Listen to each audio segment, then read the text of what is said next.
Ang pag-inom ng kape tuwing umaga ay may ginagawang hindi alam ng marami sa katawan mo. Kung araw-araw kang umiinom ng kape, may 5 bagay na nangyayari sa loob ng katawan mo ngayon. Una, mas mabilis kang nagsusunog ng taba.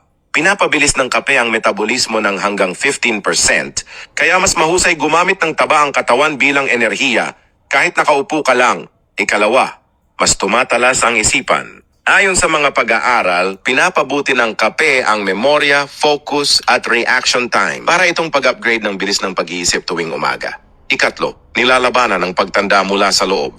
Pinapataas ng kape ang daloy ng dugo sa balat na nakakatulong maiwasan ng wrinkles at age spots. Kaya ito'y sangkap sa maraming mamahaling skincare products. Ikapat, natural na pampawala ng sakit. May sakit ng ulo? Yung kape ay maaaring makatulong magbawas ng sakit, minsan mas epektibo pa kaysa ilang over-the-counter na gamot. Binabara ng caffeine ang pain signals papunta sa utak. Ikalima, proteksyon laban sa ilang uri ng cancer. Ipinapakita ng mga pag-aaral na ang mga umiinom ng kape araw-araw ay may mas mababang panganib ng liver cancer at iba pang uri. Ang antioxidants ng kape ay aktibong lumalaban sa sakit,